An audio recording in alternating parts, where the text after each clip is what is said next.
Hello, I'm Denise LaFrance. Coming up on City Beat. The city of Las Cruces is growing, and some might say the proof is in the amount of businesses moving in and expanding. We'll take a look. If you haven't seen it lately, the downtown plaza is starting to take shape. We'll show you the progress. Parks and Recreation employees are working to beautify the city. See how this mural is part of their effort.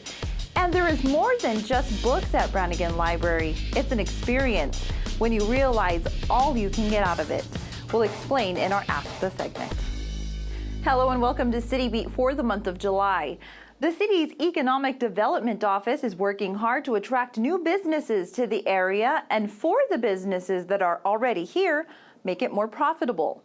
CLC TV's Jennifer Martinez explains how the city is growing and what we can expect for the future of business here in Las Cruces.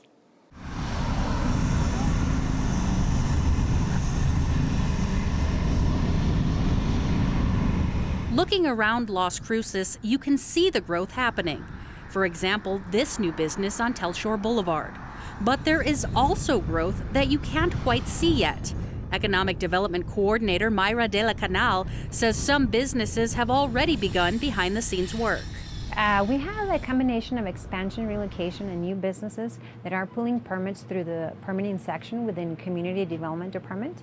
And these projects are ready for construction or they are undergoing construction. She says several businesses are expanding here, and growth is not limited to just one section of the city. As I mentioned, we have some businesses that are undergoing construction, and one of them is the Sportman's Warehouse that is coming on Telshore Avenue, and this company will be creating at least 60 new jobs. Another example is the Home 2 Suites, which is an extended stay hotel, and they will be creating between 45 and 55 new jobs. The Game Restaurant, it's opening its second location on Northrise Drive, and they will be creating about at least 25 new jobs. The neighborhood Walmart, it's coming on Sonoma Boulevard, and it's creating about 90 jobs. De la Canal says the city has improved on customer service and is better accommodating business owners and contractors when getting permits. A new device helps to show an improvement in the city's relationship with the public. On October 2015, last year, we implemented a Happy or Not customer satisfaction program. The program consists of 5 electronic devices, one at each permit counter. All the public needs to do is just to select one of the buttons and let us know how we are doing. If you press the green button, that means that we did a great job. But if you press the red button, that means that we have work to do in order to improve. It has been an excellent way to measure customer satisfaction, and we have been averaging in the upper 90 scores in the upper 90 percentiles.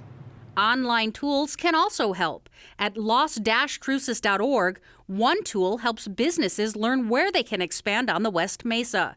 An interactive map shows which properties are available at the industrial park for sale or lease. There is also the Size Up Data Analysis program, or direct feedback. For example, in surveys, the city will launch a business expansion and retention survey to learn the trends and needs of local businesses. Once we capture all the responses from the surveys, we're going to be able to identify potential for growth.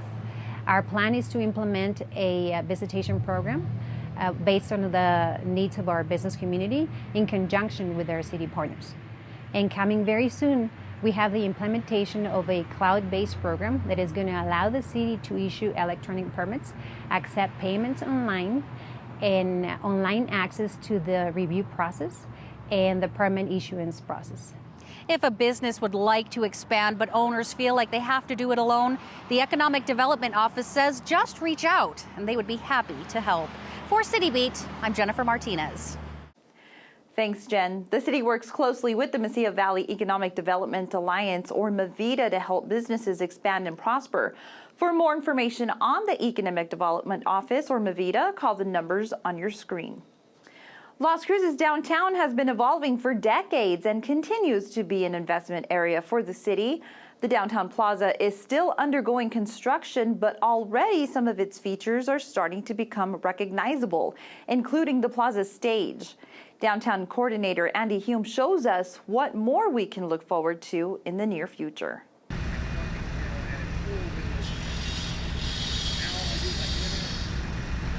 So yeah, the most prominent feature right now is certainly the stage structure. The support structures are in, and the roof is going to be going on really soon. And then there's going to be a lot of decorative features around the support structures that we're going to see.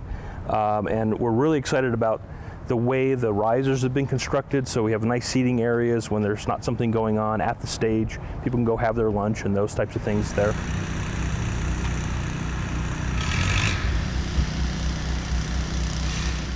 Well, my optics are from Happy Dog Foods, where I've been a vendor on the market streets for now into my 8th year. So in that time, I've come to understand the story. Let's build a plaza, let's make the community work towards something that serves the community. I think there's a lot of excitement that's going on. You know, for a long time, a lot of the plaza work was underground. We were fixing utilities and doing all of that work that is really the bulk of making the plaza work, but nobody will ever see. But if we didn't do those things, you know, we wouldn't have the great, the appropriate electricity to make the stage work. We wouldn't have all the piping to make the splash pad work and stuff.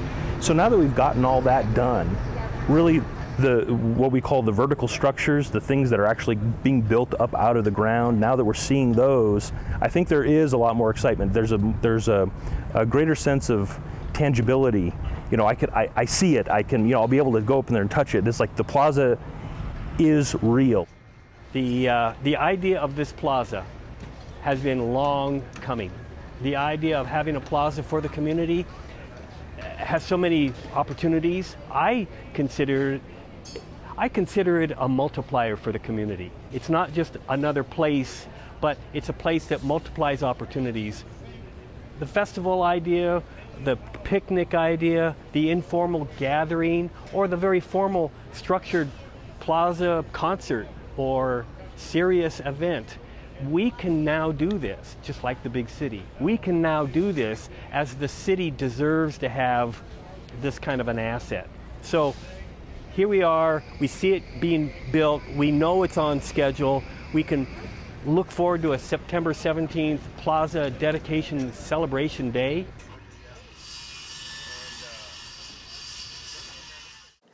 Thank you, Andy. If you recall, the city asked for the public's help in finding a new name for the plaza. More than 100 entries were received. Stay tuned for more information on that here on City Beat in the next coming months. Colors can help brighten up just about any place, and some Las Cruces Parks and Recreation employees are using their various workplaces as their artistic canvases. Murals have been created in Las Cruces in a few places, and here is one of the most recent.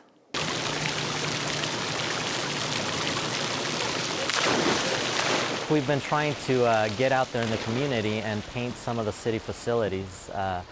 This is one of the facilities that was prone to graffiti, in particular the outside wall. So we thought we could do a decorative element on the pool, transform the space, and thereby initiate the transformation of the outside wall. What was here before was just this blue, chipping, fading, drawn on. You know, it wasn't horrible, it was boring, and this is a much nicer backdrop for the pool. You know, it just gives it a feeling of water and where you're at. This was done by myself and Shauna Foster, my coworker. We actually did an art camp a few months prior to this, and she did an art camp the previous year, working mostly with teenagers and youths. First ones were out at the storage building by Mearshide Gym, behind the softball field. The most recent one was by JCP. They have something called Jardín de la Fortaleza, which is Garden of Fortitude. And we did a mural there with the kids. And they're transforming that space into kind of like a meditative area. And actually, they've added a lot of color already, so it's a really beautiful spot. I'm grateful for the opportunity. You know, I'm a full-time city employee, but my background is in art. So it's amazing that I get these opportunities to express myself on the job. You know, I like to think that I'm a valuable resource in that sense to the city. But I also love the fact that my job allows me to do those kinds of things. It feels amazing. You know, when we started it, we were like, oh yeah, this is gonna be, and it was just so much more than we envisioned. I've never done anything this size. I just think that something that someone spends hours and puts a lot of intention into has a certain living quality to it. And I think just the average human being feels some sort of aversion to hurting something that lives. Most of these graffiti guys, they're artists too. You know, if they see something that's quality, it's less likely they're willing to deface it too. You know, I'm not working in the public schools, but I hear all the time that arts are getting cut more and more and more. So we want to be able to provide that for the kids that want to do art. If you don't give kids the opportunity to learn and experience art the correct way, then they'll either stop doing it or they'll do it the wrong way. You know, ultimately, we just want the kids to be able to have that feeling that they're agents for change and they can transform their community. So it's very empowering. Thanks, guys. This mural was completed by employees. Other city murals were created and completed by employees and kiddos while enrolled in city-sponsored camps. And that's not all for Parks and Recreation employees. They have a new tool to make their work more efficient. A vending machine type device has been installed at one of the city's Park and Rec buildings to help with equipment accountability. Employees can access needed materials like work gloves, coveralls, tape, and even These items are available 24/7. We don't have to call anybody in to come to the warehouse to, hey, I need a bag of Gatorade or I need a Tyvek suit or anything. The employee can just come in, type in his last four of his social, and the item will be dispensed. And come the next day, the manager will know exactly what was used and who used it. The device helps free up storage space in other areas and contains high-use items.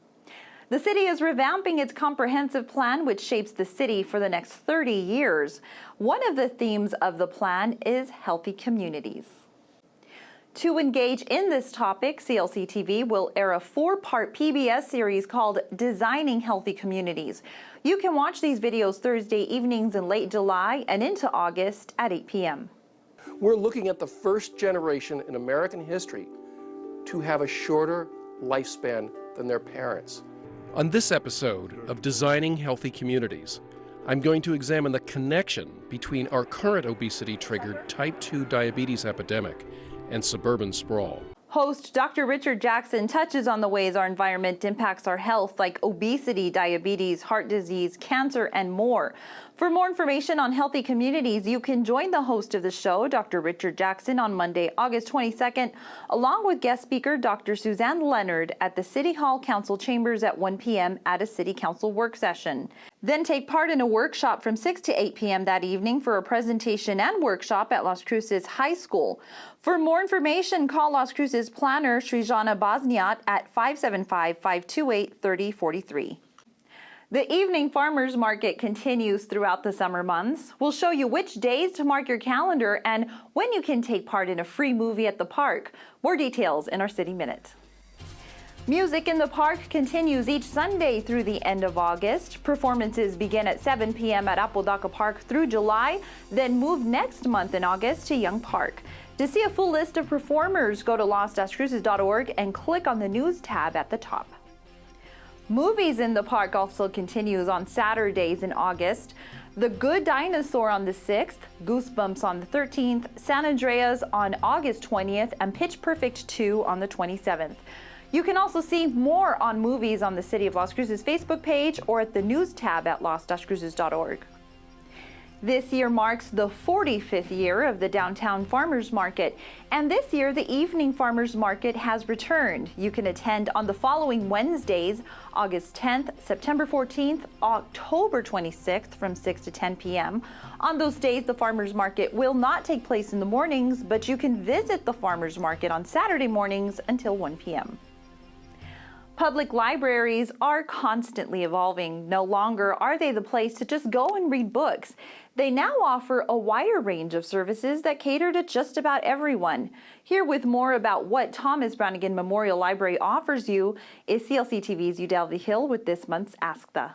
Hello and welcome. Our guest for this edition of ASTA is Branigan Library Administrator Renee Payne-Frankel. Renee, thank you very much for joining us on ASTA. Thanks, Udell. Now, libraries aren't just about books anymore. Anyone who goes to the library page on the City of Las Cruces website would be amazed at everything you have to offer. Let's talk about computers and wireless internet. I'd be happy to, but first I'd like to let people know our library is still free. All services are free. Checking out a book is free. Getting a library card is free. So I hope that entices a few people to come in and learn about the computers you just mentioned. We have a computer lab that has about 26 computers that people can use to access the internet. We also have an upgraded Wi-Fi system, so if you want to bring in your own laptop or other device, it's a lot faster now. So we hope that's one of the perks of coming to the library is for the computers and the free internet access. Okay, and so do you need a library card to use the computer lab? Yes, we prefer everyone to have a library card, but we will give a guest pass now and then. Okay, so in addition to you being able to use the computers and the wireless internet, people can even download music, is that correct? We have tons and tons of e-services, that's what we call e-services. We have e-music, which we're allowing people to download 5 free songs a day and to stream 3 hours of music. And we have all types of music. We have the pop, rock, R&B, classical, opera, just about for any taste. And like I said, that's free. I don't know where else you can get that. Wow. Not even from Pandora. Well, maybe with an ad. But this is all free. Terrific. Okay. So what about movies? You also offer movies. Well, we offer 2 forms of movies. We have the old school movies on DVDs, and we have about almost 15,000 titles that people can browse through and check out. The other type of movies that we offer are, especially during summer, we have the real movie that is shown up in our large meeting room, and we have it for kids, adults, and teens. So it's like every Tuesdays and Thursdays, our adult movies, free. Come on into an air-conditioned place. We sell snacks. So, I mean, it's almost like being at one of the big theaters here in town. Boy, what a treat. Yeah, it is. Okay, so tell us about e-books and magazines. E-books is another e-service that's growing at the library. Right now we have about, I want to say over 50,000 titles of e-books, e-magazines. We're starting to grow that collection a little bit more. Right now we have over 100 popular titles from Cosmopolitan, Men's Health, Forbes magazine. We have newspapers that are online from the various regions of this part of New Mexico, all for free. You can go back 10, 15, 25 years to look for an article. I guess that would explain why the parking lot is full all the time. It you get a lot of traffic. I think we need to have an extension of our parking lot, maybe over to the police department. Okay. And then tell us about services that you offer for teens. Teens, our teen program is growing because we just added a new teen librarian. She's a young lady, about 25, so, you know, she can relate to them. We have, especially during the summer months of June and July, we have something for teens every day of the week, Monday through Sunday, from learning how to draw anime, yoga classes, other teen programs such as game night. I mean, it's really a nice variety. But don't forget about the summer reading program. That is for teens, adults, and kids. And that goes through, I believe, the end of July. Okay. And there are a lot of prizes associated for each group. So all they have to do, for like kids, for instance, only have to read 20 minutes a day. So we use that format to tie into the schools so the kids don't lose that reading gain that they made throughout the year. Nice.